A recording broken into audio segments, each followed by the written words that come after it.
اسلام آباد اور راولپنڈی میں موسلادھار بارش کے بعد موسم خوشگوار ہو گیا۔ واسا ہائی الرٹ اور رین ایمرجنسی نافذ کر دی گئی۔ مری اور قریبی علاقوں میں وقفے وقفے سے بارش۔ ملک کے بیشتر علاقوں میں آج سے 1 جولائی تک بارش کی پیش گوئی۔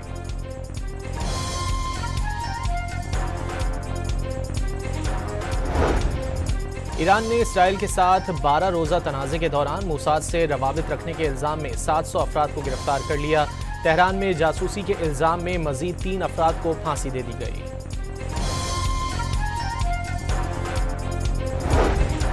امریکی ایوان نمائندگان میں صدر ڈونلڈ ٹرمپ کے مواخذے کی تحریک کثرت رائے سے مسترد۔ تحریک کے حق میں 79 اور مخالفت میں 344 ووٹ ڈالے گئے۔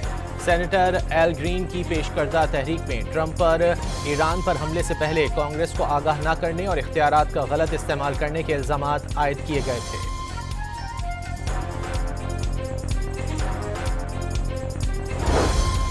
امریکی رکن کانگریس نے نوبیل امن انعام کے لیے ڈونلڈ ٹرمپ کی نامزدگی کے لیے نوبیل کمیٹی کو خط لکھ دیا۔ ریپبلکن رکن کانگریس بڈی کارٹر نے خط میں واضح کیا کہ ٹرمپ نے ایران اور اسرائیل کے درمیان مسلح تنازع کو ختم کرنے میں غیر معمولی اور تاریخی کردار ادا کیا۔ ایران کی جوہری تنصیبات مکمل تباہ نہیں ہوئیں۔ امریکی حملوں سے ایرانی جوہری پروگرام صرف مہینوں کے لیے پیچھے ہو گیا۔ امریکی نشریاتی ادارے CNN کا دعویٰ۔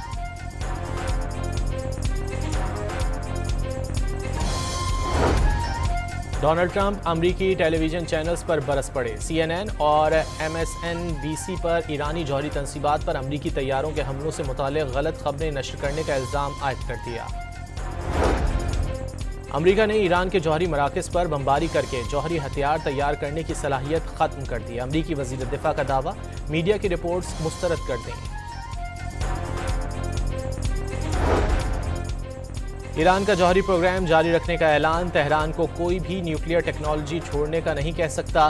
جنگ کے بعد عزم مزید مضبوط ہو گیا۔ ایرانی وزیر خارجہ عباس اراغچی کا 2 ٹوک پیغام۔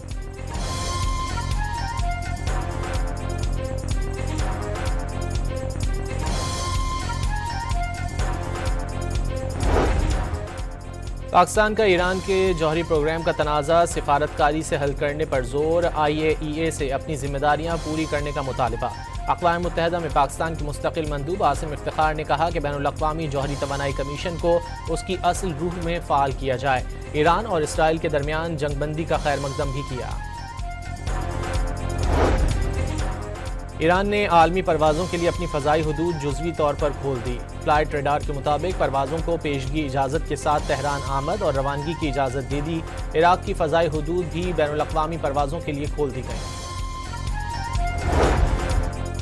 کراچی کے علاقے کورنگی میں تیز رفتار ٹرک نے راہگیر کو کچل ڈالا۔ ٹرک ڈرائیور حادثے کے بعد موقع سے فرار ہو گیا۔ سپر ہائی وے پر ایمبولینس الٹنے سے ایک شخص جاں بحق، خاتون سمیت 3 افراد زخمی ہو گئے۔ کراچی میں ایکسپو سینٹر کے قریب مسلح ملزمان نے تاجر کو لوٹ لیا۔ سرجانی ٹاؤن میں پولیس سے مقابلے میں 2 ڈاکو ہلاک ہو گئے اور کولمبیا میں لینڈ سلائیڈنگ کے باعث 10 افراد ہلاک ہو گئے۔ اسلام آباد اور راولپنڈی میں موسلادھار بارش کے بعد موسم خوشگوار ہو گیا۔ واسا ہائی الرٹ اور رین ایمرجنسی نافذ کر دی گئی۔ مری اور قریبی علاقوں میں وقفے وقفے سے بارش۔ ملک کے بیشتر علاقوں میں آج سے 1 جولائی تک بارش کی پیش گوئی۔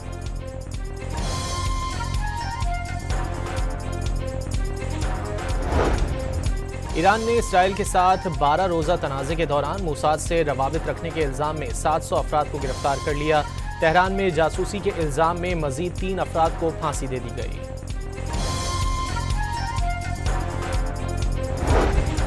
امریکی ایوان نمائندگان میں صدر ڈونلڈ ٹرمپ کے مواخذے کی تحریک کثرت رائے سے مسترد۔ تحریک کے حق میں 79 اور مخالفت میں 344 ووٹ ڈالے گئے۔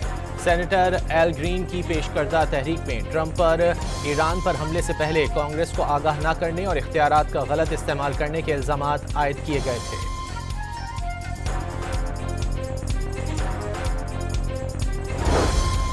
امریکی رکن کانگریس نے نوبیل امن انعام کے لیے ڈونلڈ ٹرمپ کی نامزدگی کے لیے نوبیل کمیٹی کو خط لکھ دیا۔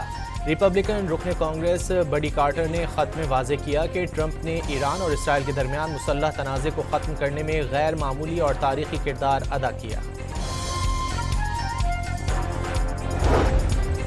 ایران کی جوہری تنصیبات مکمل تباہ نہیں ہوئیں، امریکی حملوں سے ایرانی جوہری پروگرام صرف مہینوں کے لیے پیچھے ہو گیا، امریکی نشریاتی ادارے CNN کا دعویٰ۔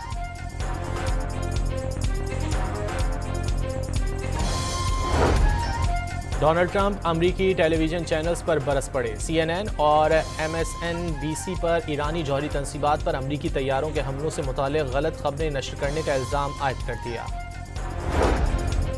امریکہ نے ایران کے جوہری مراکز پر بمباری کر کے جوہری ہتھیار تیار کرنے کی صلاحیت ختم کر دی، امریکی وزیر دفاع کا دعویٰ، میڈیا کی رپورٹس مسترد کر دیں۔ ایران کا جوہری پروگرام جاری رکھنے کا اعلان، تہران کو کوئی بھی نیوکلیئر ٹیکنالوجی چھوڑنے کا نہیں کہہ سکتا، جنگ کے بعد عزم مزید مضبوط ہو گیا، ایرانی وزیر خارجہ عباس اراغچی کا دو ٹوک پیغام۔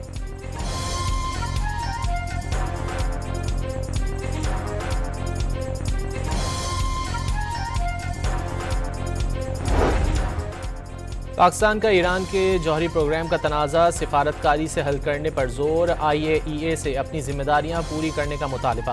اقوام متحدہ میں پاکستان کے مستقل مندوب عاصم افتخار نے کہا کہ بین الاقوامی جوہری توانائی کمیشن کو اس کی اصل روح میں فعال کیا جائے، ایران اور اسرائیل کے درمیان جنگ بندی کا خیر مقدم بھی کیا۔